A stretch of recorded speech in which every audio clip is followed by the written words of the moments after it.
Afternoon everyone. Start करते हैं। देखो अपन ने फर्स्ट जो हेडिंग लिखी थी उसमें बोला था कुछ बेसिक चीजें पढ़ेंगे, कैलकुलेशन वाली वो पढ़ी थी। उसके साथ बोला था कुछ टर्मिनोलॉजीज बार बार क्वेश्चन में आएगी तो वो मैं एक साथ पढ़ा देता हूँ, ठीक है। इसके बाद फिर अगला रहेगा जो साइंटिस्ट जो भी आए थे उनकी थ्योरीज थी वो अगले लेक्चर में पढ़ते हैं, ठीक है। ये टर्मिनोलॉजीज कुछ बची है अभी पढ़ा देता हूँ एक साथ, ठीक है। देखो अपन ने पढ़ा है कोई भी पीरियोडिक टेबल में जितने भी मासेस दिए हैं वो एएमयू में दिए हैं। मैंने बोला तुमको ऑक्सीजन का मास कितना होता है, तुमको पता है 16, तो 16 क्या किलोग्राम ग्राम कुछ, तो एएमयू लिखते हैं। वो एएमयू का मतलब होता है एटॉमिक मास यूनिट, कि उसके एक एटम का मास कितना है ये, ठीक है। तो एएमयू बोलते हैं एटॉमिक मास यूनिट। तो या तो उसको मैं एटॉमिक मास बोलूँ डायरेक्टली, मैं बोलता हूँ ना ऑक्सीजन का एटॉमिक मास कितना है, तो एटॉमिक मास कितना है 16, या फिर ऑक्सीजन का मास कितना है तो 16 एएमयू, 16 एटॉमिक मास यूनिट ये बोलते हैं। तो उससे जैसे एक रिलेटिव मास आता है।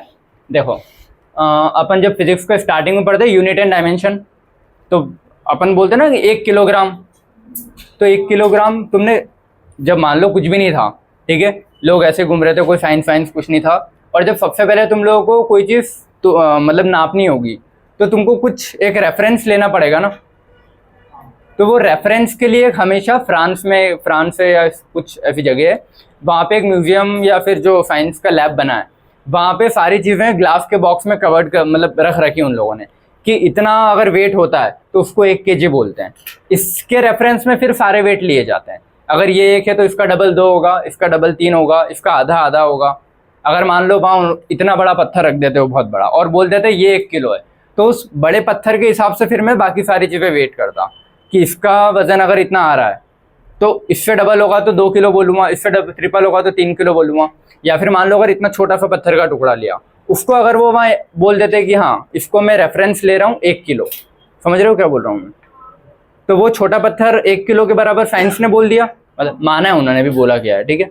तो उन्होंने अगर उस छोटे पत्थर को 1 किलो माना है तो उसका डबल 2 किलो, उसका ट्रिपल 3 किलो। तो ये कोई फिक्स नहीं है, वो एक रेफरेंस ले रखा है ताकि अपने को चीज़ें कैलकुलेट करने में टफ ना पड़े। पता चला अगर कोई ऐसा रेफरेंस नहीं लेते तो अलग अलग जगह अलग अलग लोग अपने अपने हिसाब से बना लेते। जैसे अपन जिस एरिया में रहते हैं वहाँ के कुछ लोग अपने हिसाब से बना लेते हैं, अदर कंट्री में कुछ और बना लेते हैं, लेकिन फिर जब इंपोर्ट एक्सपोर्ट करते हैं कोई भी चीज़ तब दिक्कत होती है ना। तो अपन अपने हिसाब से यूनिट लगाते कि हाँ हमारे यहाँ से इतना प्रोडक्ट जा रहा है, और वो उस चीज़ को कम में या ज़्यादा में नापते तो उनके हिसाब से, तो अपने को एक फिक्स यूनिट रखनी पड़ती। तो किलोग्राम इंडिया में भी उतना ही 1 किलोग्राम है, यूएस में चले जाओगे वहाँ भी वो 1 किलोग्राम ही रहेगा, क्योंकि सब किसको मानेंगे, वो फ्रांस में जो पत्थर रखा है उसको, समझ गए। पता चला वो अपना अलग रखते, अपन अपना अलग, हर कंट्री अलग रखती तो फिर गड़बड़ हो जाती ना। तो इसलिए सबने पूरी साइंस की जो कम्युनिटी बेटा बातें नहीं, सबने मिला के एक कॉमन रख दिया है कि हाँ इसको बोलते हैं 1 किलो, इतने वॉल्यूम ऑफ गैस को बोलते हैं, जो भी वॉल्यूम ऑफ गैस में 1 लीटर गैस इतनी होती है। तो ऐसे हर चीज़ का लेंथ मैं बोलूँ ये 1 मीटर है, या फिर मैं बोल दूँ ये 1 मीटर है, तो अगर मैंने इसको 1 मीटर बोला तो इसके हिसाब से मैं 5 मीटर लूँगा ना। अगर मैंने इसको 1 मीटर बोल दिया तो इसके हिसाब से मैं फिर 5 मीटर लूँगा। तो पता चला इंडिया में मैं इसको 1 मीटर बोल रहा हूँ, यूएस वाले बोले हम तुमको नहीं मान रहे और हम इसको 1 मीटर बोलेंगे। तो फिर मान लो यहाँ से मैंने कुछ भिजवाया वहाँ पे, फॉर एग्जांपल कपड़े का क्लॉथ भिजवाया 100 मीटर का, या ठीक है ऐसे 100 मीटर के बहुत सारे बंडल्स भिजवाए, तो वो लोग तो फिर उसको उनकी यूनिट के हिसाब से लगाएंगे तो बहुत अलग हो जाएगी ना चीज़ें। उनको भी उतना ही 1 मीटर मानना पड़ेगा जितना मैं इंडिया से भेज रहा हूँ 1 मीटर। तो पूरे जो वर्ल्ड है, पूरे वर्ल्ड में सबको सेम चीज़ कॉमन माननी पड़ेगी ना। तो इसीलिए सेम वो यूनिट वाली चीज़ें वहीं से आई है कि किलोग्राम सबके लिए बराबर है, ग्राम सबके लिए बराबर है, ठीक है। तो जो वर्ड है ना रिलेटिव मतलब कोई एक रेफरेंस चीज़ रखनी पड़ेगी ना। तो पीरियोडिक टेबल में मैंने बोला है कि ठीक है हाइड्रोजन का वेट 1 AMU है, कार्बन का 12 AMU है, ऑक्सीजन का 16 AMU है, तो कैसे कुछ रेफरेंस लिया होगा, समझ में आ रहा है। तो वो रेफरेंस किसको लिया इन्होंने, कार्बन वाले को लेके थोड़ा रखा है कि कार्बन का 1/12 जो होता है ना उसको रेफरेंस ले रखा है, कार्बन के वेट का 1/12 उसको रेफरेंस लिया हर वेट के लिए। तो 1/12 the mass of 1 atom of carbon 12, तो उसके हिसाब से सारी रेफरेंस वैल्यू ले रखी। मतलब इन्होंने कार्बन को लेके फिर सबकी वैल्यूज डिफाइन कर दी कि इसके हिसाब से इतना, इसके हिसाब से इतना है, मन से नहीं दिया है कुछ, क्लियर है। कार्बन के हिसाब से सभी को डिफाइन किया है। तो अब मैं बोल रहा हूँ एटॉमिक मास। एटॉमिक देखो कोई भी एटम का मास उसके न्यूट्रॉन और प्रोटॉन से डिफाइन किया जाता है। न्यूट्रॉन और प्रोटॉन को एक साथ मिला के बोलते हैं न्यूक्लियॉन्स। न्यूक्लियॉन्स। तो कोई भी एटम का मास कितना होगा, जितना उसके न्यूक्लियॉन्स का मास है, या फिर बोलूँ न्यूक्लियस का मास है। और न्यूक्लियस में होते क्या है, प्रोटॉन प्लस न्यूट्रॉन। ऑक्सीजन का एटॉमिक मास पता करना है तो 16 mu, ठीक है, कुछ भी दे दो। रिलेटिव एटॉमिक मास, रिलेटिव मतलब कार्बन से मेरे को कंपेयर करना पड़ेगा ना किसी भी चीज का। रिलेटिव वर्ड का मतलब ये ना कंपैरिजन। एटॉमिक मास तो ठीक है, कोई भी एटम का मास, लेकिन रिलेटिव बोल दिया तो किसी से कंपेयर कर रहा हूं, तो वो कंपैरिजन में फिर सारी चीजें कटकुटा के सेम ही आता है वो। क्लियर है। Mass of one atom of element, जो भी एटम अपन ले रहे हैं उसका किससे कंपेयर करना है, कार्बन 12 से, ये ठीक है। तो रिलेटिव एटॉमिक मास सब कटकुटा के आएगा, टोटल नंबर ऑफ न्यूक्लियॉन ये भी सेम ही आएगा। जितना ये है ना 16, ऑक्सीजन का रिलेटिव भी यही आएगा और एटॉमिक भी यही आएगा। ऑक्सीजन, हाँ सेंस ये है कि तुमने हाइड्रोजन का मास कैसे डिफाइन कर लिया, मन से दे दिया कि किसी को रेफरेंस रखना पड़ेगा ना। पूरे पीरियोडिक टेबल में 118 एलिमेंट है, तो उसने कार्बन 12 को रेफरेंस रखा है, और फिर कैलकुलेशन के हिसाब से उसने सारी चीजें रखी कि उसका कितना पार्ट एक को डिफाइन करता है। देखो ये कोई पूछ नहीं रहा, मोल से सॉल्व करने वाले क्वेश्चन आते हैं, बट थ्योरी से अगर आता है तो ये फॉर्मूला सीधा पूछ लेगा कि रिलेटिव एटॉमिक मास होता क्या है। ठीक है, कोई भी एटम का मास किसके कंपेयर में, 1/12 द मास ऑफ ये। अगर मैं सिर्फ कार्बन 12 के हिसाब से लेता तो हाइड्रोजन का तो 1/12 हो जाता ना। देखो अगर कार्बन का मास कितना होता है, 12, ठीक है। अगर मैं बोल रहा हूं कि कार्बन का मैंने स्टैंडर्ड ले लिया है, तो हाइड्रोजन का कैसा लूंगा, फिर वो 1/12 होना चाहिए था। तो मैं को कार्बन को 12 नहीं लेना पड़ेगा, 1/12 ऑफ मास ऑफ कार्बन 12, तब जाके ये 1 हो जाएगा। तो फिर इसके कंपेयर में मैंने बाकियों को रख दिया है, ठीक है। तो वो उन्होंने उनके कैलकुलेशन के हिसाब से फिर सारी चीजें सॉल्व करके लेके आए होंगे, इसीलिए 1/12 से रख रखा है। अब वो कहाँ से आया, कैसे आए, वो सब हटा दो, तुमको बस इतना याद रखना है 1/12 the mass of carbon 12 atom. Clear है, इसको कुछ गड़बड़ नहीं करोगे बस। तो कोई भी, फॉर एग्जांपल मैंने बोला यूरेनियम का मास कितना होता है, तो मन से थोड़ी ना दूंगा कुछ भी, उसको किससे कंपेयर करूंगा, कार्बन से कंपेयर करके लिखा गया है। कोई भी एटम का मास कार्बन से ही कंपेयर करके लिखा गया है। जैसे होता है ना, मैंने बोला 100 किलो कितना होता है, तो वो 1 किलो से कंपेयर करके मैंने लिखा है कि उसका 100 टाइम्स 1 किलो होगा। तो वैसे ही पूरे पीरियोडिक टेबल में जितने भी मासेस है वो कार्बन से कंपेयर करके लिखे गए हैं, तो उसको बोलते हैं रिलेटिव एटॉमिक मास। तो जो ओरिजिनल उसका एटॉमिक मास है वही रिलेटिव भी होगा। तो वही बोल रहा है कि एटॉमिक मास और रिलेटिव एटॉमिक मास सेम है। फाइनली कुछ भी नहीं समझ में आ रहा हो तो इतना याद रखना, एटॉमिक मास मतलब टोटल नंबर ऑफ न्यूक्लियॉन्स, खत्म। रिलेटिव बोले तो ये वैल्यू ऐसा कैसा फॉर्मूला याद होना चाहिए, उस एक एटम का डिवाइड विद किसके रेस्पेक्ट में बात कर रहा हूँ मैं। रिलेटिव बोल दिया तो कार्बन के रेस्पेक्ट में बात कर रहा हूँ, तो नीचे कार्बन का वेट, लेकिन कार्बन का खुद का अकेले का नहीं, 1/12 ऑफ कार्बन रखा है उन्होंने, ताकि रिलेटिव उनका ढंग से आ पाए। ठीक है, ये हो गया। फिर भाई उसी को लिखा है टोटल नंबर ऑफ न्यूक्लियॉन, एक ही बात है। तो AMU और RM सेम होता है, कुछ अलग नहीं है, बस डेफिनेशन अलग है। क्लियर है। AMU को डाल्टन भी बोलते हैं, यूनिफाइड मास भी बोलते हैं। U मतलब यूनिफाइड मास, याद रखना। ठीक है, AMU क्या होता है, 1/12 the mass of one atom of carbon 12। ये जो पूरी यूनिट है ना, ये जो लिखा है इसने, ये क्या है, AMU है। क्लियर है, ये लिखा हुआ है। अगर सिर्फ AMU पूछे क्या होता है तो 1/12 the mass of one atom of carbon 12। Definition याद रखते जाओ अभी। ठीक है, एटॉमिक मास का होता है mass of one atom of element, पता ही आ रही है। ठीक है, रिलेटिव एटॉमिक मास क्या होता है भाई, RM जो लिखा है अभी, तो ये जो लिखा था इसको एक AMU रख दो, तो mass of one atom of element upon AMU। फिर एक अगर मेरे को AMU और मास ऑफ वन एटम किसी का भी निकालना है तो RM इंटू AMU करूंगा, तो atomic mass RM into AMU। तो ये कुछ कैलकुलेशन कहीं काम नहीं आएगी, कैसे आ रही है, क्या है, कुछ समझ में आ रहा है, क्यों लिख रहे हैं, आ रहा है। एटॉमिक मास और रिलेटिव एटॉमिक मास एक ही बात है, पहली चीज याद रखोगे। मैंने बोला कार्बन का वेट कितना होता है, 12 AMU। कार्बन का रिलेटिव एटॉमिक मास कितना होता है, तो रिलेटिव भी 12 ही होता है, समझ गए। तो अगर ये कोई एटम लिखा है तो A जो है वही उसका एटॉमिक मास भी और वही उसका RM भी है। क्लियर है। अब उसी पे एक क्वेश्चन है, क्वेश्चन क्या है, वही जो सिंप्लीफाइड करने के लिए कोई एलिमेंट दिया है, उसका रिलेटिव एटॉमिक मास पूछ रहा है या एटॉमिक मास पूछ रहा है, एक ही बात है ना।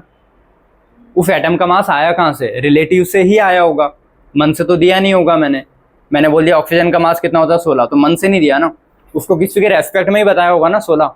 किसी का 1 होगा तभी इसका 16 आ पाया होगा। समझ रहे हो क्या बोल रहा हूँ मैं? जैसे मैंने वो किलो को मेजर किया था, तो उसका ओरिजिनल मास, अब वो भले ही कंपेयर करके लिखे या फिर ओरिजिनल लिख दे, एक ही बात है ना। ऑक्सीजन का मास कितना होता है? 16। रिलेटिव कितना होता है हाइड्रोजन के मतलब कार्बन 12 के रेस्पेक्ट में? तब भी 16 ही है। तो रिलेटिव पूछेगा तो भी यही आएगा, और एटॉमिक मास पूछेगा तो भी यही आएगा। बस एटॉमिक मास में एमयू यूनिट लगा देना। रिलेटिव हमेशा चीज़ें कट जाती है। रिलेटिव मतलब कंपेयर कर रहे हो ना दो चीज़ को, कोई भी दो सेम चीज़ों को ही कंपेयर कर पाते हैं। किसी के मास को किसी के मास से कंपेयर करूँगा, किसी की लेंथ को किसी की लेंथ से कंपेयर करूँगा, किसी की लेंथ को किसी की मास से कंपेयर नहीं कर पाऊंगा ना मैं, तो यूनिट वो कटेगी नहीं फिर। रिलेटिव वर्ड का मतलब ही होता है कि सेम सेम चीज़ों को कंपेयर करना। हिंदी में वर्ड समझ में आ रहा है ना पक्का? कि वो अपन बोलते हैं कि इतने किलो में इतना ये कुछ मिल रहा है, तो इतने में कितना मिलेगा, तो रिलेटिव हुई ना चीज़ें। तो फॉर एग्जांपल मैंने बोला है वही कि कुछ 5 रुपए में कुछ कोई भी चीज़ 20 मिल रही है, 20 यूनिट कुछ मिल रहा है, तो एक में कितनी मिलेगी? 20/5, और इधर तो यू ही लिखूंगा ना, और यहाँ RS, तो रिलेटिव मतलब कंपेयर करना, तो RS से RF कटेगा, यू से यू कटेगा। रिलेटिव मतलब किसी चीज़ को किसी से कंपेयर करना, उसकी सेम चीज़ से। तो रिलेटिव वाले में कभी भी यूनिट नहीं लगाओगे ना पीछे। समझ में आ रहा है ये? मुर्दो जैसे बैठे हो इधर। रिलेटिव में यूनिट नहीं लगेगी। एटॉमिक मास पूछ रहा है सिर्फ कि एटम का मास कितना है, तो उसमें तो यूनिट लगाओगे ना, ठीक है। तो इसमें यूनिट लगती है एटॉमिक मास में। फ्लोरीन का कितना? 19, तो 19 और 19 AMU। कैल्शियम का 40, तो 40 रिलेटिव और एटम 40। तो कोई कंफ्यूजन तो नहीं इसमें। रिलेटिव एटॉमिक मास और एटॉमिक मास यूनिट में रिलेटिव 1/12 ऑफ कार्बन 12 के एक एटम से कंपेयर करके लिया है, और एटॉमिक मास वही जो आया है रिलेटिव से, वही एटॉमिक मास है। तो वही चीज़ लिखी, बस इसमें याद रखना यूनिट नहीं लगी, इसमें यूनिट लगी है। और क्यों नहीं लगी? क्योंकि रिलेटिव वर्ड का मतलब ही होता है अपॉन में, तो अपॉन में सेम सेम चीज़ें कट जाती है, तो इसका AMU कट गया है। क्लियर है? ठीक है। अब बोल रहा है find the mass in gram of calcium. उसने क्या बोला? ग्राम में फाइंड करो कैल्शियम का मास। तो कैल्शियम का मास मुझे पता है ना कितना होता है, 40 AMU, 40 AMU होता है, पता है। तो उसने, ये तो मैंने AMU में पता है ना मुझे, उसने क्या बोला? ग्राम में पता करो। तो एक AMU को ग्राम में कन्वर्ट करने के लिए किस चीज़ का मल्टीप्लाई करते हैं? 1.66 इंटू 10⁻⁻27 या -24 किलोग्राम या ग्राम, जो भी तुमको दे। किलोग्राम देगा तो -27, ग्राम देगा तो -24। क्लियर है? तो ये पता होना चाहिए AMU को ग्राम में कैसे कन्वर्ट करते हैं। वो 6667 जो तुमको लिखना है, 1.6 कैंसिल करोगे तो सिंपल पड़ता है, 67 तक तो करोगे ही नहीं। समझ में आया क्या बोल रहा हूँ मैं? तो एक AMU को ग्राम में कन्वर्ट करना हो तो ये लिख लो बस तुम लोग। एक AMU कितना ग्राम होता है? 1.66 इंटू 10⁻⁻24 ग्राम। अगर कोई भी पीरियोडिक टेबल में एटम का मास ग्राम में पूछे, एटम को पहली चीज तो तुम ग्राम में तोल नहीं पाओगे, तराजू पे अपन ग्राम तक तोल पाते ना चीजें, तो एटम तोल पाओगे क्या? एटम को रख ही नहीं पाओगे। एक एटम को तुमको आंखों से दिखते ही नहीं, तो कैसे रखोगे तराजू पे? तो उसका ग्राम में तो मास फिर बहुत ही पॉइंट पॉइंट में आएगा, क्योंकि तुमको ऐसे दिख ही नहीं रहा, तो उठा भी नहीं पाओगे, तराजू उसको तोल भी नहीं पाएगा। तो इसीलिए उसको नापते काई में? AMU में। तो 12 AMU बोलने में कार्बन 12 का, सॉरी कैल्शियम का 40 AMU बोलने में सिंपल लग रहा है, तो दिख भी रहा है, लेकिन उसी का अगर ग्राम में बोलूँ तो मेरे को कितना बोलना पड़ेगा? 40 इंटू 1.66 इंटू 10⁻⁻24 ग्राम। मतलब 23 जीरो लगने के बाद ये चीज़ आ रही है और 40 आ रहा है। 1.6 को मैं राउंड फिगर में 1.5 भी लूँ तो उसका ऑलमोस्ट 1.5 गुना ज़्यादा हो गया 40 का। 40 का 1.5 गुना ज़्यादा, मतलब 60 के आसपास कुछ होगा राउंड फिगर में, ठीक है। डबल होता तो 80 हो जाता, 1.5 है मतलब 60 के आसपास होगा। तो मेरे को 0.23 लगाने के बाद 6 लिखूँगा, इतना ग्राम। समझ रहे हो कितना कम होगा ये ग्राम में? तो इसीलिए ग्राम में नहीं बोलते हैं, इतना बार बार थोड़ी ना बोलोगे इसकी 10 पावर इतना ग्राम। तो अपन AMU में चीज़ें डिफाइन करते हैं कि सिंपल पड़े। 40 AMU कैल्शियम का मास, क्लियर है। कार्बन का 12 AMU, ऑक्सीजन का 16 AMU। तो ये सिंपल पड़ रहा है ना, बजाय मैं पूछूं ऑक्सीजन का ग्राम में बताओ, तो फिर वो उसको ऑक्सीजन का 16 इंटू 1.66 इंटू 10⁻⁻24 ग्राम करना पड़ेगा। ऑक्सीजन के एक एटम को किलो में नाप सकते हो? बहुत ही ज़्यादा पॉइंट में जाएगा, कितने? -27 पॉइंट में जाएगा वो। 26 पॉइंट लगेंगे, फिर एक मतलब 26 जीरो लगने के बाद एक पॉइंट लगेगा। तो समझ गया ना क्या चीज़ चल रही है? ठीक है। अब ये रब कर रहा हूँ बेटा, फोटो क्लिक करो जल्दी। सारे इधर देखो, एटॉमिक मास और एटॉमिक मास इन ग्राम और ग्राम एटॉमिक मास, ये पढ़ लिया। सेम चीज मॉलिक्यूल के साथ भी होती है, एटम से मिलके मॉलिक्यूल बनते हैं। ये चीज सब बहुत बेसिक है ना, एटम से मिलके मॉलिक्यूल बनते हैं ये वाला। तो एटम का मास होगा और एटम से मिलके मॉलिक्यूल बनेंगे तो मॉलिक्यूल का मास बढ़ेगा ना।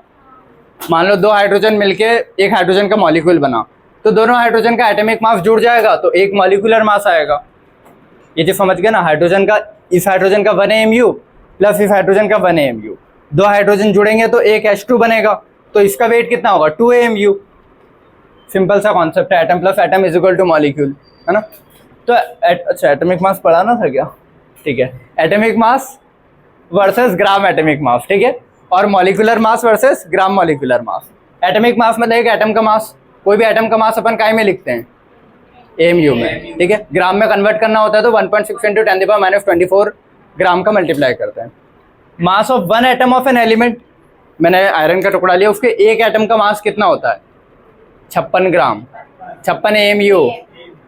ऐसे लोग हो तुम लोग, ठीक है। Mass of 1 atom of element कितना होगा, जो भी उसका मास है इन AMU, मास इन AMU। क्लियर है। वही बोल रहा हूं, अगर देखो ये ग्राम अगर उसके आगे लिख रहे हैं या पीछे लिख रहे हैं बहुत फर्क पड़ जाएगा। अगर मैंने लिखा है ग्राम एटॉमिक मास, तो जब भी ये वर्ड ग्राम आगे लग जाए तो समझ जाना 1 मोल का पूछ रहा है, और ग्राम वर्ड पीछे लग जाए मतलब उस पर्टिकुलर यूनिट में तुमको यूनिट कन्वर्जन करना है। देखो अगर किसी चीज़ के पीछे मैंने यूनिट चेंज कर दी, AMU को ग्राम में कर दिया, तो उसकी यूनिट कन्वर्जन करूँगा ना। कभी भी आगे लिखते हुए देखा है kg3, नहीं ना, सेंटीमीटर 5 सेंटीमीटर देखा है ना। तो अगर यूनिट पीछे लगती है तो यूनिट कन्वर्जन करते हैं, अगर यूनिट आगे लग रही है मतलब कुछ तो अलग होगा ना, गलती से तो नहीं लिखा होगा उसने ऐसा। तो अगर यूनिट आगे लग रही है उसका मतलब है यहाँ पे मोल की बात कर रहा है वो। तो जब भी ये ऐसा दिख जाए ना ग्राम एटॉमिक मास, मतलब समझ जाना 1 मोल। जब भी यूनिट्स आगे लगे तो समझ जाना इसमें क्या होता है 1 मोल की बात कर रहा है वो। हाँ अरे यार देखो मैंने बोला 5 kg, कभी ये देखा है kg5? तो अगर ऐसा कुछ हो रहा है तो उसका कुछ और मीनिंग होगा ना। तो इसका मीनिंग क्या होता है मोल। तो वही लिख रहा हूं मैं कि मान लो मैंने बोला 5 ग्राम कुछ एटम है, या फिर मैंने बोला ग्राम 5, तो कुछ अलग होगा ना आगे ग्राम लिखा है तो ग्राम एटॉमिक मास लिखूं और एटॉमिक मास इन ग्राम लिखूं। तो देखो वर्ड से क्लियर है इंग्लिश का, एटॉमिक मास इन ग्राम मतलब एटॉमिक मास को ग्राम में कन्वर्ट करना पड़ेगा। लेकिन अगर आगे ग्राम लिख दिया कि ग्राम एटॉमिक मास, तो ये तो साथ में आ रहा है ना। इसमें कहीं लिखा है क्या कि ग्राम में कन्वर्ट करो एटॉमिक मास को, ऐसा कुछ नहीं लिखा ना, सीधा लिख दिया मैंने ग्राम एटम मास। तो ये तीनों चीज़ें साथ में, तो इसका मतलब होता है 1 मोल। जब भी ग्राम आगे लग जाए तो क्या होता है 1 मोल का मास बताते हो तुम। और 1 मोल अभी पढ़ेंगे मोल क्या होता है तब समझ जाओगे। 1 मोल मतलब कुछ पार्टिकल होते हैं उसके अंदर, जैसे 1 पेन है, 2 pen, 3 pen, 100 pen, 1000 pen, 5 lakh pen, 1 crore pen. तो ऐसे 6 × 10⁻23 पेन मिलके 1 मोल बनता है। क्लियर है। जैसे 100 सेंटीमीटर मिलके 1 मीटर बनेगा, वैसे 6 × 10⁻23 कोई भी पार्टिकल मिलके 1 मोल बनता है। तो ये जो ग्राम एटॉमिक मास है, इसमें क्या था मैंने बोला 1 एटम का मास, इसमें कितना एटम का मास हो जाएगा 6 × 10⁻23 एटम का मास पूछ रहा है वो होता है ग्राम एटॉमिक मास। समझ गए। तो उसकी 2 डेफिनेशन दी है, mass of 1 gram of atom of element, या तो ये लिखूं या फिर atomic mass of 1 mole atom, 1 mole atom का। तो ये जो चीज लिखी ना ग्राम एटॉमिक मास, इसका मतलब भी होता है 1 मोल एटम। किसी का 5 ग्राम एटॉमिक मास ऐसा कुछ दे रखा हो तो मतलब समझ जाना 5 मोल है। क्वेश्चन में वर्ड्स यूज होंगे तो ध्यान रखना ग्राम आगे लगाएगी पीछे, ठीक है। ये समझ गए। एटॉमिक मास नॉर्मल, ग्राम एटॉमिक मास मतलब 1 मोल का मास पूछ रहा है वो। 1 एटम का मास, 1 मोल एटम का मास, फर्क है ना। 1 एटम का मास और 1 मोल एटम का मास। इधर सिर्फ 1 एटम का, इधर कितना एटम का 6 × 10⁻23 एटम का मास है, तो बहुत ज़्यादा होगा ना इसका मास। तो वही चीज़ लिखी है, ठीक है। एग्जाम्पल ऑक्सीजन का देखो, अभी जो अपन पढ़ के आते हैं रिलेटिव एटॉमिक मास और रिलेटिव और एटॉमिक सेम ही पढ़ाए थे मैंने। तो रिलेटिव कितना होगा, बस रिलेटिव में यूनिट नहीं लगती क्योंकि कट जाती है रिलेटिव मतलब, तो ऑक्सीजन का 16 ही रहेगा रिलेटिव। सिर्फ एटॉमिक मास बोलूँ तो क्या होगा 16 AMU। क्लियर है? ग्राम एटॉमिक मास बोलूं तो होगा 16 ही, लेकिन पीछे ग्राम लगेगा, याद रखना। और अगर इसी को मैं एटॉमिक मास इन ग्राम बोलूं तो फिर वो अलग हो जाएगा। इसमें एक चीज़ और ऐड कर लेना, करना है तो अगर मैंने बोला एटॉमिक मास इन ग्राम तो वो क्या हो जाएगा 16 इंटू 1.66 इंटू 10⁻⁻24 ग्राम, ये हो जाएगा वो। तो यहाँ ग्राम लिखने में और यहाँ ग्राम लिखने में बहुत फ़र्क है। सेम नहीं है कि तुमने कहीं भी बस ग्राम लिख दिया तो हो गया। हाँ, आगे ग्राम लिखा है तो वो एक मोल एटम का वज़न है, और पीछे ग्राम लिखा है मतलब उस एक एटम के मास को ग्राम में कन्वर्ट किया है। क्लियर है? ठीक है, तो ग्राम एटॉमिक मास क्या होता है? एटॉमिक मास इन ग्राम, उसको कन्वर्ट किया, 16 mu को कन्वर्ट किया है ग्राम में। क्लियर? वही चीज़ लिखिए, gram atomic mass versus atomic mass in gram, इनमें फ़र्क क्या होता है? ग्राम एटॉमिक मास मतलब 1 मोल, समझ में आता है? इस वर्ड का मतलब ही क्या है? 1 मोल एटम का मास। 1 मोल एटम का मास कितना होगा? 16 ग्राम। 1 मोल तो बहुत ज़्यादा होते हैं ना, तो उसका 16 ग्राम में आ रहा होगा। ठीक है, 16 ग्राम तो नाप लेते हैं ना तराजू पे अपन, तो 1 मोल को नाप सकते हैं 16 ग्राम, क्योंकि 1 मोल में बहुत सारे पार्टिकल आ जाएंगे, तो थोड़ा तो वजन आ रहा होगा। लेकिन मैं बोलूँ सिर्फ एक एटम का वजन तराजू पे नाप के बताओ ग्राम में। इधर सुनो सारे, तुम्हारे सामने एक तराजू रखा है जो ग्राम में वजन नापता है, जो अपने शॉप पे रखा रहता है ना छोटा वाला, कुछ भी सिक्का भी रखा तो उसमें शो हो जाता है डिजिटल में। तो मैं बोल रहा हूँ एक मैंने कोई एटम सिंगल, इस पेन का एक एटम निकाला प्लास्टिक का जिससे भी ये बना है, और तराजू पे रखा, तराजू शो करेगा क्या? और कर भी रहा होगा, मान लो बहुत ही अच्छा होगा तो बहुत पॉइंट में 0,000 कर रहा होगा। और कितने जीरो? 23 जीरो के बाद फिर कुछ वैल्यू आ रही होगी, अगर एक एटम का बोल रहा हूँ। लेकिन भाई मैं इसमें से कितने एटम निकाल रहा हूँ? 6 इंटू 10⁻23 एटम्स निकाले मैंने, मतलब हमने बहुत करोड़ों में एटम्स है ये, 1 करोड़ में 7 जीरो लगते हैं, और मैं बोल रहा हूँ 23 जीरो की बात कर रहा हूँ, मतलब समझ गए ना? 1 करोड़ में 7 जीरो, ऐसे 7 और लगाने तो 21 होंगे, उसके बाद 2 और लगाने तो 23 होंगे। तो इतने सारे एटम मैंने इस पेन से निकाले, फिर उस तराजू पे रखे, तब तो मास शो होगा, और वो फिर ग्राम में आ जाएगा। वो कितना आता है? जो भी उसका एटॉमिक मास है उसको बस सीधा जीएम में लिख दो, क्योंकि राउंड फिगर में उतना ही रहता है वो। क्लियर है? तो इस प्लास्टिक के एक एटम का मास बहुत 0 पॉइंट में आएगा, इसके एक मोल एटम मतलब 6 इंटू 10⁻23 पार्टिकल का मास वो ग्राम में आएगा। तो वही चीज़ लिखी है, ग्राम एटॉमिक मास पूछा ऑक्सीजन का तो 16 ग्राम, लेकिन अगर उसका एटॉमिक मास इन ग्राम पूछे कि एक एटम के मास को ग्राम में कन्वर्ट करना, तो बहुत पॉइंट में आएगा ना, 16 इंटू 1.6 इंटू 10⁻⁻24 ग्राम, क्योंकि उसको कन्वर्ट करना पड़ेगा तुमको। समझ में आई ये चीज़? इससे ज़्यादा सिंप्लीफाई ये चीज़ नहीं हो सकती सच में। क्लियर है? ठीक है, सेम एटम के लिए वही चीज़ मॉलिक्यूल के लिए भी बोल सकता हूँ ना मैं, एक मॉलिक्यूल का मास और मॉलिक्यूलर मास इन ग्राम और ग्राम मॉलिक्यूलर मास, 3 वर्ड अलग अलग है, वही चीज़ है। ठीक है, मॉलिक्यूलर मास क्या होता है? Mass of 1 molecule of atom, 2 atom मिलके एक मॉलिक्यूल बने तो दोनों एटम का मास जोड़ दूंगा तो एक मॉलिक्यूल का मास आ जाएगा। अगर मैं बोल रहा हूँ ग्राम मॉलिक्यूलर मास, इसका मतलब क्या है? 1 मोल मॉलिक्यूल का मास। इसका मतलब क्या होगा? इसके लिए वैसे तुमको मोल समझाना चाहिए था पहले, कोई बात नहीं,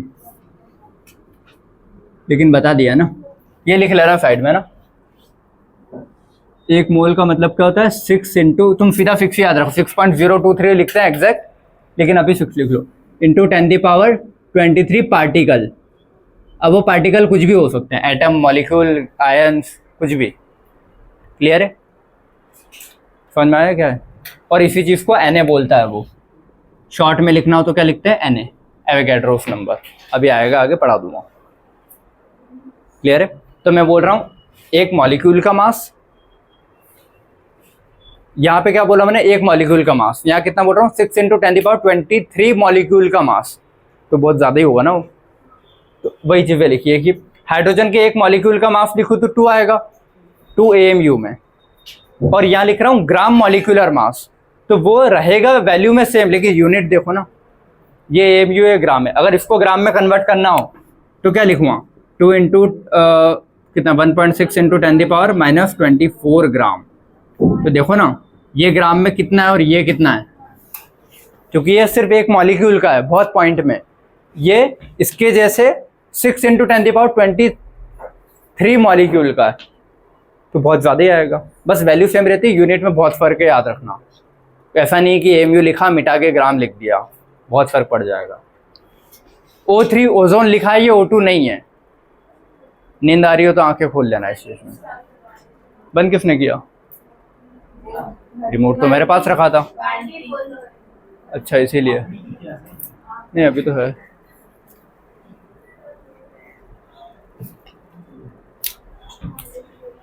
चलो, O3 ओजोन, ओजोन का मास कितना होगा? एक ऑक्सीजन का कितना होता है? 16, तो 16 × 3 48 AMU किसका होगा? एक मॉलिक्यूल का।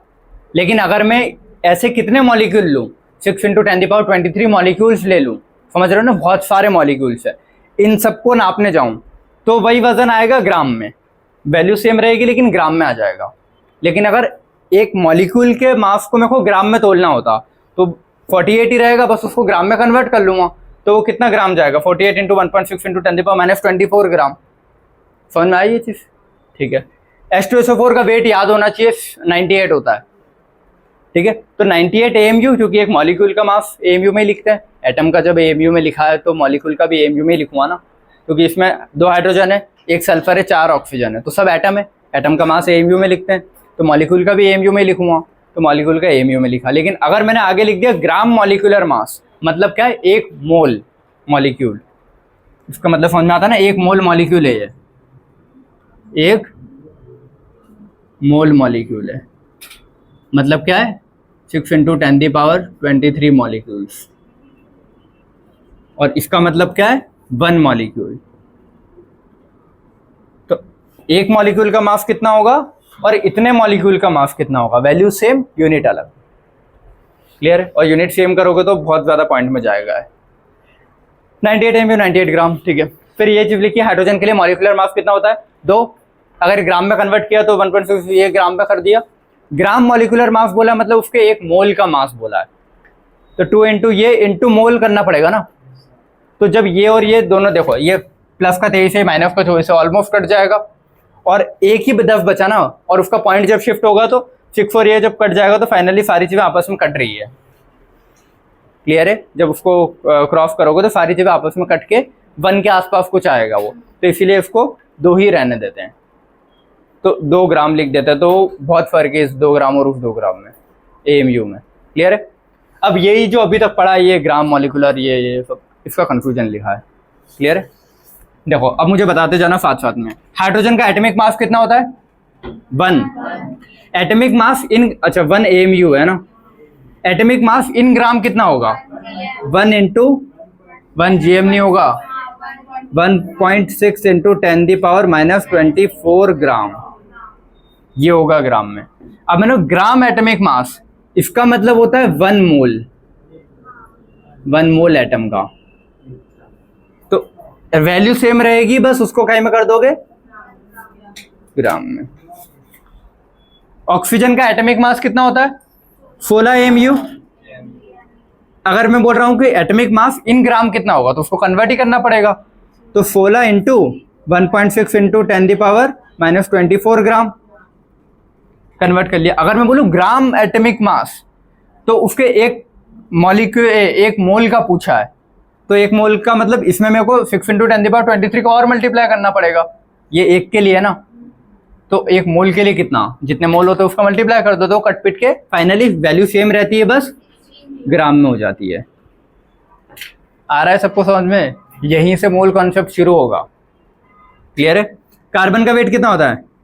12 AMU इन ग्राम, तो 12 × 1.6 × 10⁻24 ग्राम। ठीक है, इन ग्राम एटॉमिक मास पूछो तो 1 मोल का, तो क्या हो जाएगा?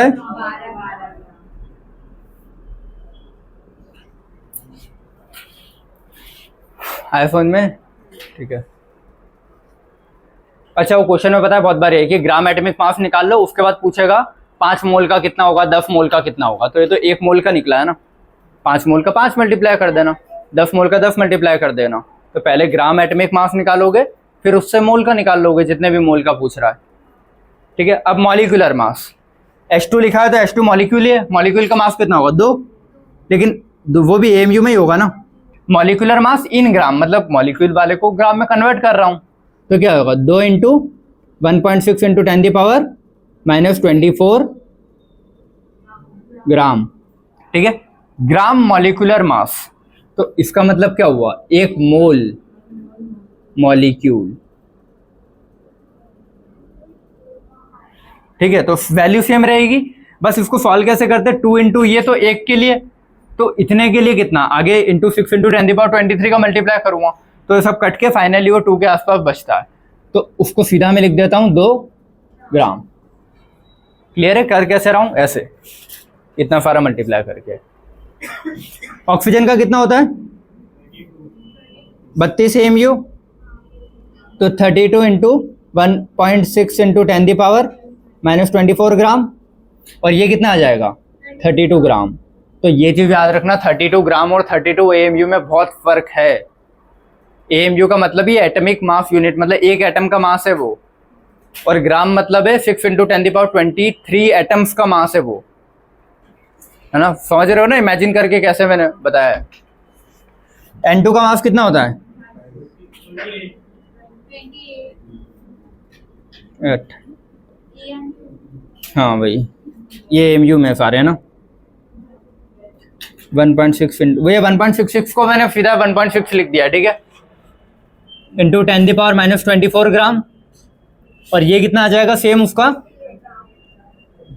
तो ये चीज समझ में आई क्या चल रहा है, ठीक है। इससे बहुत सारे क्वेश्चन आते हैं, मतलब जो क्वेश्चन आएंगे कंफ्यूजिंग रहते हैं, फिर अपन सोचते हैं सब सेम ही है, लेकिन सब सेम नहीं है, 6 वर्ड्स का अलग अलग मीनिंग है इनका, जो भी पूछ रहा है वो ही बताना बस, क्योंकि जब वो ऑप्शन में यूनिट ऐसी देगा ना 12 ग्राम 12 AMU, 16 ग्राम 16 AMU, तो फिर तुम वैल्यू तो पता कर लोगे, ग्राम लिखोगे कि AMU ये कैसे पता करोगे, वो क्वेश्चन पढ़ के समझ में आएगा, 12 तो आ जाएगा आंसर, अब ग्राम में आया है कि AMU में आया है ये नहीं पता कर पाओगे अगर ये चीज़ समझ में नहीं आई होगी तो।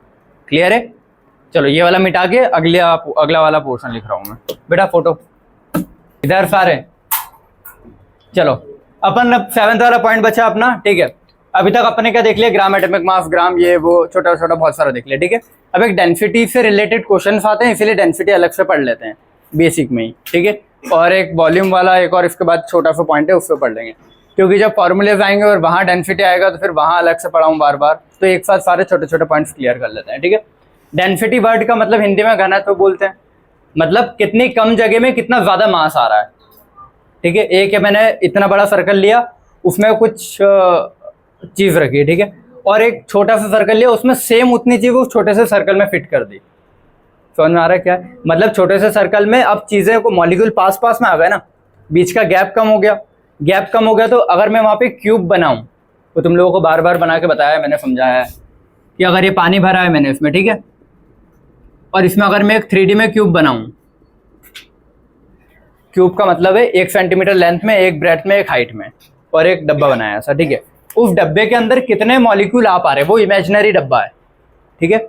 उस डब्बे के अंदर इस पानी के कितने मॉलिक्यूल आ पा रहे हैं, ठीक है। अगर मान लो ये ब्लैक वाला जो डॉट्स बनाए पानी है, तो अभी कितना 3 आ पा रहे हैं ना।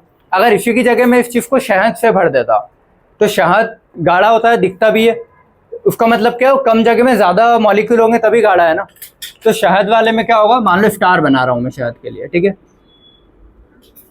तो उसके बहुत सारे मॉलिक्यूल होंगे एक जगह में, समझ गया ना।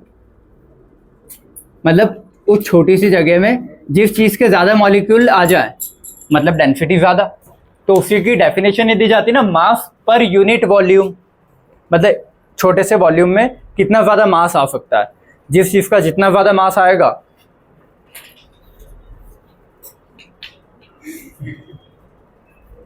कुछ नहीं हो सकता, जिस चीज का जितना ज्यादा मास उस छोटे से क्यूब में आ जाएगा, उसकी डेंसिटी उतनी ज्यादा, ठीक है। डेंसिटी समझ गए ना, ठीक है। तो डेंसिटी का होता है मास पर यूनिट वॉल्यूम, डेंसिटी को रो से डिफाइन करते हैं, जो अपन पहले से करता है, रो मास पर यूनिट वॉल्यूम। 2 टाइप की होती है, देखो, एक होगी एब्सोल्यूट डेंसिटी, मतलब ओरिजिनल उस पर्टिकुलर चीज की डेंसिटी कितनी है। एक होता है रिलेटिव डेंसिटी, मतलब किसी और से कंपेयर कर रहा हूं। क्लियर है, ठीक है। एब्सोल्यूट डेंसिटी मतलब सिर्फ पानी का पूछ रहा हूं, तो पानी की डेंसिटी कितनी है, ब्लड की डेंसिटी कितनी है, शहद की डेंसिटी कितनी है, मरकरी की डेंसिटी कितनी है, तो उस पर्टिकुलर चीज़ की। अब मैंने पूछा शहद की डेंसिटी पानी के कंपेयर में कितनी है, पानी को 1 लूँ तो शहद की कितनी होगी, या शहद को 1 लूँ तो पानी की कितनी होगी, समझ गए ना। देखो ये पानी है इस साइड शहद है, ठीक है। मैं बोल रहा हूँ शहद की डेंसिटी विद रेस्पेक्ट टू पानी, एक बार बोल रहा हूँ पानी की डेंसिटी विद रेस्पेक्ट टू शहद, तो चीज़ें ऊपर नीचे हो जाएगी ना। एक को 1 रखना पड़ेगा, एक की वैल्यू, इसको रखा तो इसको 1, इसके फिर डिवाइड में करना पड़ेगा। तो रिलेटिव मतलब किसी एक से कंपेयर कर रहा हूँ मैं, ठीक है। और एब्सोल्यूट मतलब कोई एक पर्टिकुलर चीज़ की फिक्स डेंसिटी। तो 2 टाइप की डेंसिटी हो सकती है, एब्सोल्यूट डेंसिटी और रिलेटिव डेंसिटी, ठीक है। एब्सोल्यूट डेंसिटी और रिलेटिव डेंसिटी है, ठीक है। अब अपने पास 3 ही स्टेट ऑफ मैटर है ना, solid liquid gas, 3 state of matter है। तो गैसेस की डेंसिटी अलग उससे देखी जाती है और लिक्विड और सॉलिड की डेंसिटी अलग उससे देखी जाती है। क्योंकि देखो मान लो कोई ये गैस है यहाँ पे, ठीक है, इसको अगर मैं एक हाई प्रेशर में कंप्रेस करूँ तो उसके पार्टिकल पास में आ जाएंगे, तो लिक्विड बनने की कोशिश करेगा। लिक्विड को अगर और कंप्रेस करूँ बहुत ज़्यादा, तो वैसे तो लिक्विड कंप्रेस होता नहीं है, ये चीज़ पता है, लिक्विड कंप्रेस नहीं होता। कंप्रेस मतलब दबना, ठीक है।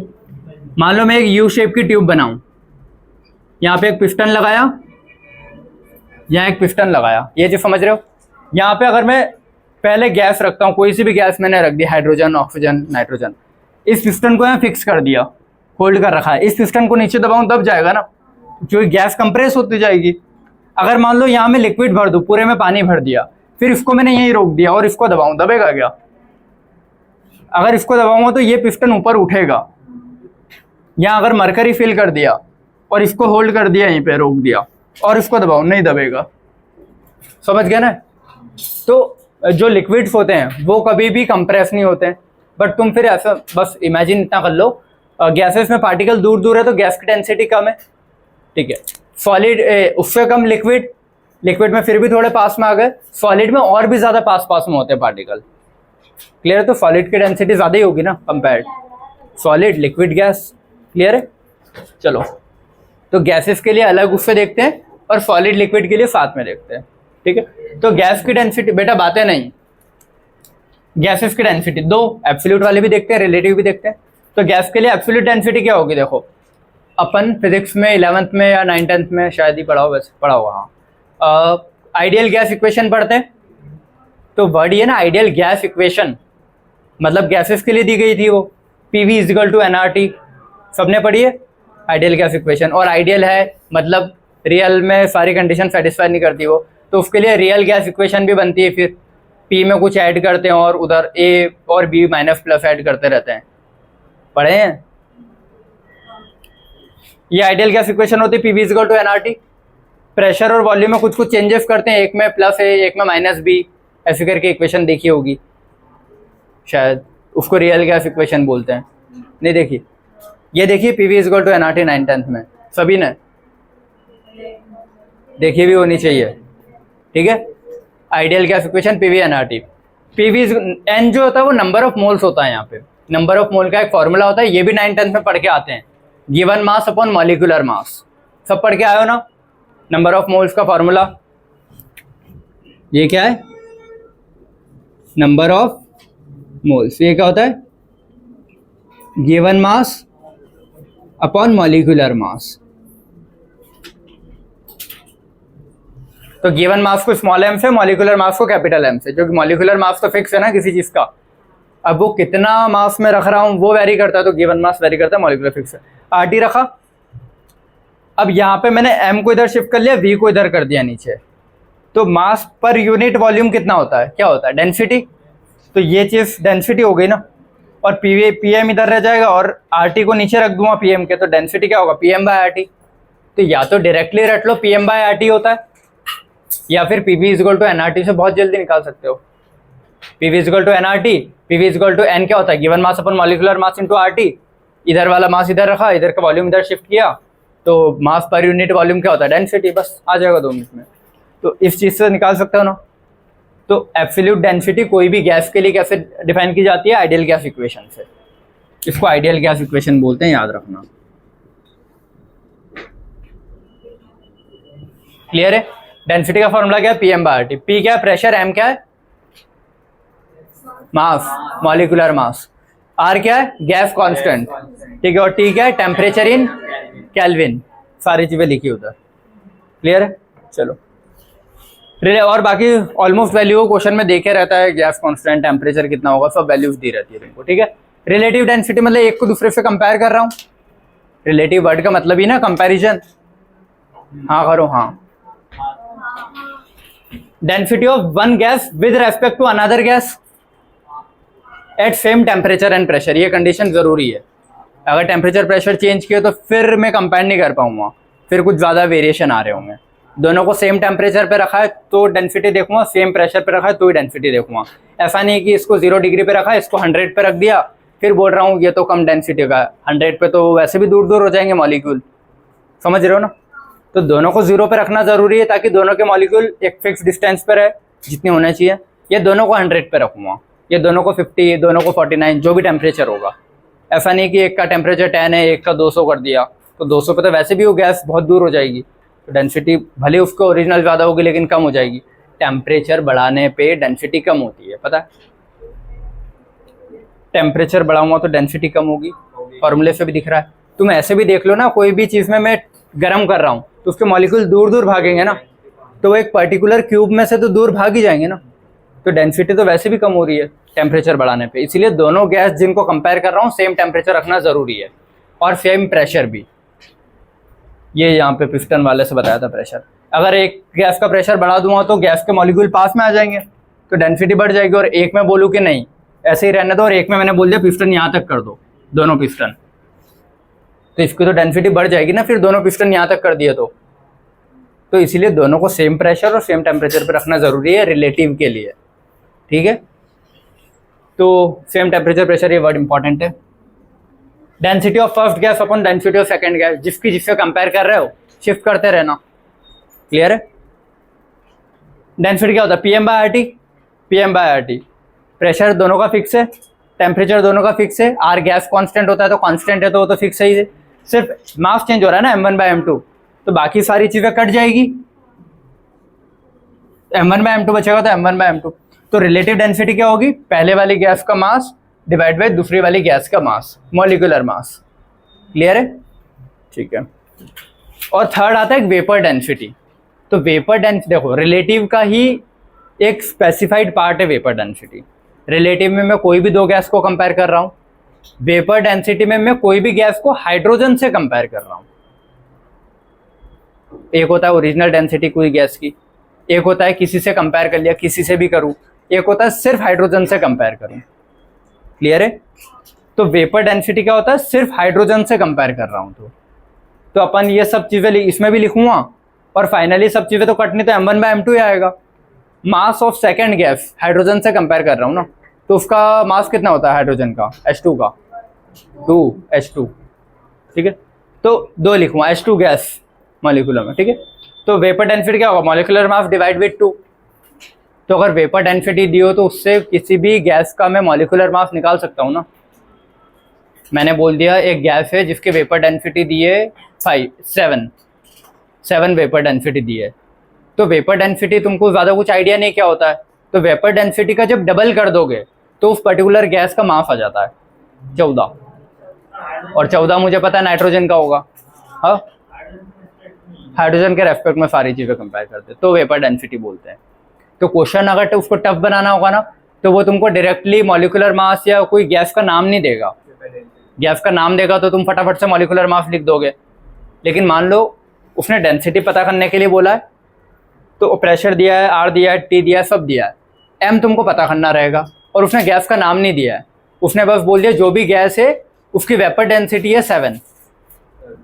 तो वेपर डेंसिटी से मास कैसे निकालोगे, वेपर डेंसिटी को डबल कर दोगे, वेपर डेंसिटी का डबल होता है मॉलिक्यूलर मास, तो बस मॉलिक्यूलर मास रख दोगे तो डेंसिटी डायरेक्ट आ जाएगी।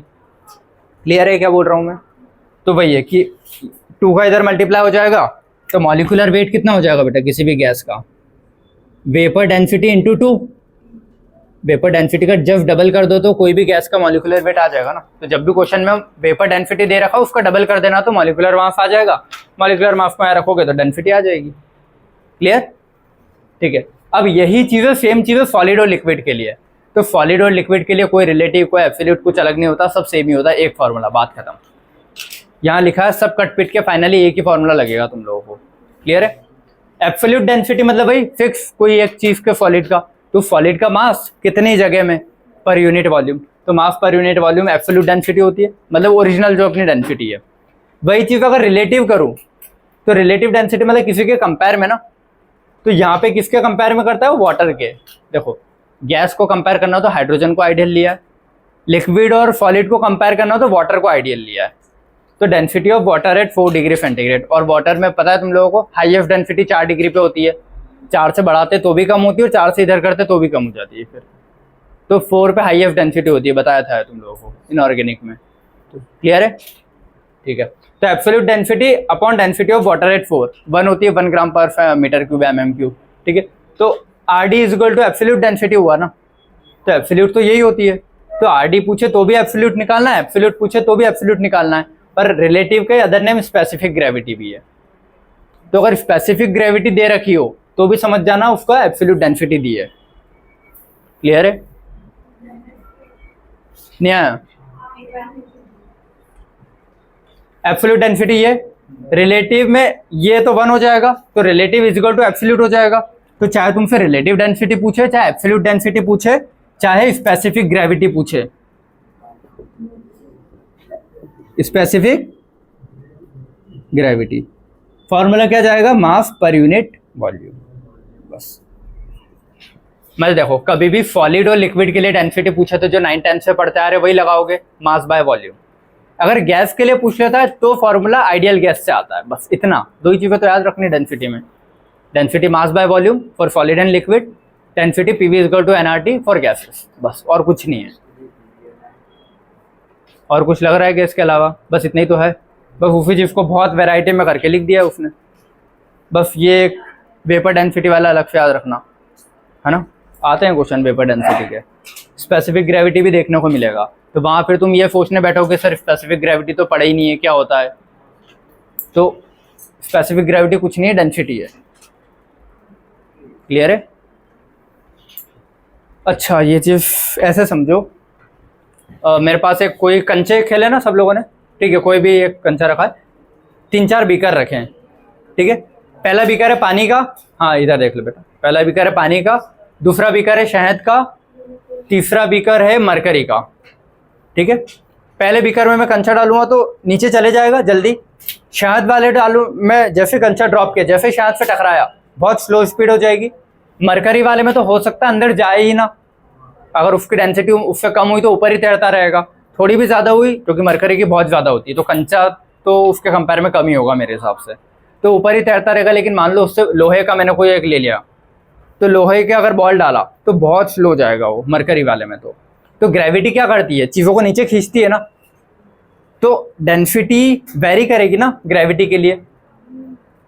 इसमें ग्रेविटी जल्दी लग रही है जिसमें पानी था, शहद वाले में वही ग्रेविटी कम हो जाएगी, मरकरी वाले में वही ड्रॉप किया तो ग्रेविटी और कम हो जाएगी।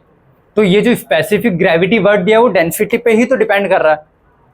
अगर सबकी डेंसिटी सेम होती तो वो बराबर चले जाता। क्लियर है? तो वही चीज़ जो इसने लिखी ना स्पेसिफिक ग्रेविटी, तो ग्रेविटी वर्ड से कंफ्यूज नहीं होना, ये वही है बीकर वाला। क्लियर है? ये 3 बीकर बना दिए, 1 2 3, इसमें मरकरी रखा, इसमें वाटर रखा, इसमें हनी रखा और एक बॉल ड्रॉप की। तो इसमें समझ गया ना फिर स्पीड के हिसाब से। तो इसीलिए उस चीज़ को बोला स्पेसिफिक। तो स्पेसिफिक ग्रेविटी डेंसिटी पे तो डिपेंड है, जितनी ज़्यादा डेंसिटी उतनी ज़्यादा स्पेसिफिक ग्रेविटी। तो वही चीज़ है कि ये पूछे ये पूछे ये पूछे, कुछ भी पूछे, सॉलिड लिक्विड के लिए मास पर वॉल्यूम, गैस के लिए पूछे पीवी बराबर एनआरटी। एन क्या होता है, मास पर यूनिट वॉल्यूम, मतलब नंबर ऑफ मोल्स, और उसको शिफ्ट कर लोगे तो PM/RT आता है। क्लियर है? डेंसिटी वाला पोर्शन यहाँ पे खत्म होता है। बेटा फोटो ले लो, अगला देख रहा हूँ। समझ में आ रहा है सभी को? है ये सब छोटी छोटी चीज़ें क्लियर रहेगी तब जाके मूल कंसेप्ट में क्वेश्चन समझ पाओगे कि दिया क्या है। क्योंकि क्वेश्चन में बहुत सारी डिटेल दी हुई रहती है, उसको डिकोड कैसे करोगे। क्वेश्चन में जब वो तुमको ग्राम एटॉमिक मास, स्पेसिफिक ग्रेविटी, वेपर डेंसिटी ये सब एक साथ दे देगा ना, तो तुमको हर एक वर्ड से कुछ ना कुछ मतलब निकालना रहता है। ग्राम एटॉमिक मास दे दिया मतलब मोल दिया है, ठीक है। वेपर डेंसिटी दिया है मतलब मॉलिक्यूलर मास भी दे दिया है, तो ऐसे डिकोड करना पड़ेगा। स्पेसिफिक ग्रेविटी दी है किसी की तो डेंसिटी दे दी है, तो डेंसिटी से मैं मास निकाल सकता हूँ अगर वॉल्यूम भी दिया है तो ऐसे डिकोड करनी रहती है। तो ये छोटी छोटी चीज़ें पता होनी चाहिए, वरना फिर क्वेश्चन बनते नहीं है, ठीक है। लिख लिया, फोटो ले लिया ना उसने। अब साइंटिस्ट पढ़ लेते हैं, ठीक है। 5 साइंटिस्ट है, फटाफट उनके वो लॉस पढ़ने, लॉ पढ़ा देता हूँ। फिर कल से मेन मोल कंसेप्ट स्टार्ट होगा, स्टोइकियोमेट्री वाला। क्लियर है? मोल और मोल के बाद स्टोइकियोमेट्री, वो है मेन मोल कंसेप्ट। कल मेरे को टाइम रहेगा, परसों तो मैं लेक्चर नहीं ले पाऊंगा, ठीक है। अच्छा सुनो बेटा सारे, कल वो वाला लेक्चर या तो देख के आना या फिर कॉपी में जो लिखा था बेसिक में अपन ने वो पढ़ा था ना, रिएक्शन बैलेंसिंग वाला। वो रिएक्शन बैलेंसिंग तुम्हारे स्टोइकियोमेट्री ही था कि इसके इतने लिए तो इसके कितने CO2 लगेंगे, कितने ये बनेंगे, वही स्टोइकियोमेट्री है। इसका 1 मोल लिया तो कितना बनेगा, इसका 1 लिया तो इसके कितने जलने में ऑक्सीजन चाहिए होंगे। बहुत अच्छे लेवल के क्वेश्चन वहाँ करवा दिए थे, वही इसमें आएगा सेम।